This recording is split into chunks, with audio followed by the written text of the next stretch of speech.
Assalamu alaikum, I'm Aisha and you're watching Samaa News. Here are today's headlines. The priority of talks between Iran and the United States this week in Istanbul is to avoid any conflict and de-escalate tensions between the two sides. A regional official said that a group of regional powers were also invited, adding that some of the countries invited to the talks at the foreign ministers level included Pakistan, Saudi Arabia, Qatar, Egypt, Oman, and the United Arab Emirates. The person said the main meeting would be on Friday and that it was important to start dialogue between the parties to avoid further escalation.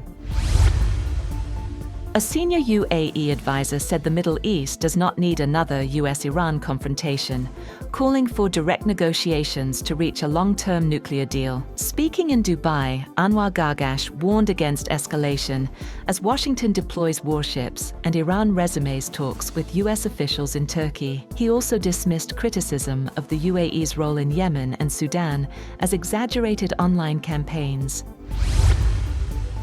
US President Donald Trump confirms talks with Iran following Tehran's announcement that it is ready to negotiate if discussions avoid threats and unreasonable expectations. Iranian President Massoud said talks should protect national interests, while Tehran's foreign ministry emphasized fairness and transparency. Trump highlighted both military preparedness and diplomatic dialogue, with ships deployed to the region as negotiations proceed. Meanwhile, Foreign Minister Abbas Araghchi reiterates that Iran is willing to resume dialogue, emphasizing fairness and respect for Iran's sovereignty and defense programs.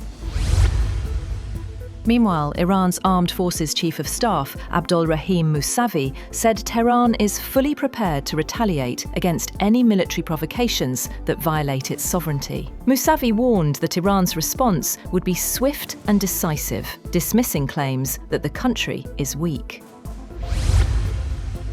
India has agreed to purchase petroleum, defense equipment, aircraft, and other US products in a trade deal worth over $500 billion, aiming to strengthen economic ties and reduce the bilateral trade deficit. As part of the agreement, the US will cut tariffs on Indian goods from 25% to 18%, while India will halt Russian oil purchases and reduce trade barriers. The deal covers energy, technology, agriculture, pharmaceuticals, and defense, signaling deeper strategic and economic cooperation between the two nations.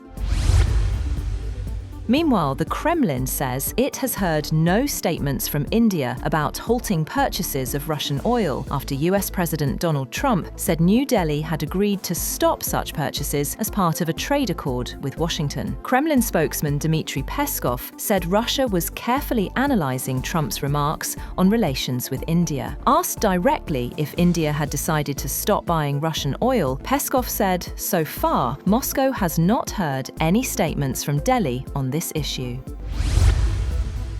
Chinese President Xi Jinping calls for China and Uruguay to work together to advance an equal and orderly multipolar world during talks with Uruguayan President Yamandu Orsi in Beijing, according to officials. Xi said the two nations should promote inclusive economic globalization, benefiting all, signaling Beijing's ambition to expand its influence and support a global order beyond a single dominant power. The leaders also signed cooperation agreements to deepen strategic partnership in areas like trade, science, and environmental cooperation. Orsi's visit, the first by a South American leader to Beijing since a US operation in Venezuela in January, aims to strengthen Uruguay's global standing, attract investment, and boost development, with a delegation of about 150 officials and business figures.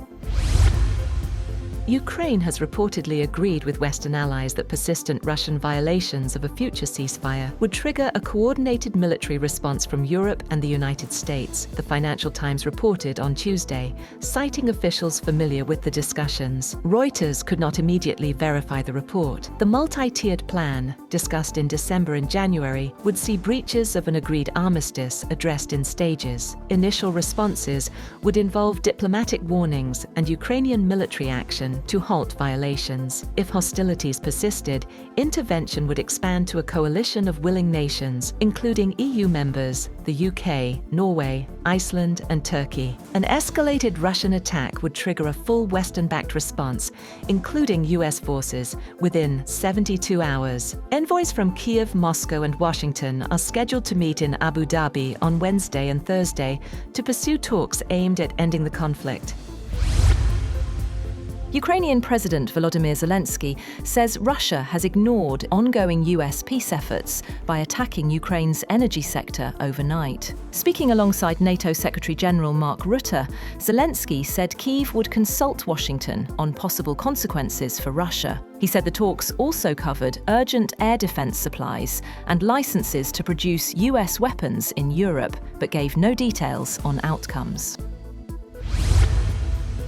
Spain Prime Minister Pedro Sánchez has said that the country plans to ban access to social media for minors under 16, and platforms will be required to implement age verification systems as he announces several measures to guarantee a safe digital environment. Sánchez's left-wing coalition government has repeatedly complained about the proliferation of hate speech, pornographic content, and disinformation on social media, saying it had negative effects on young people. That's all for now. For more updates, visit www.samaa.tv. Thank you for watching Samaa News.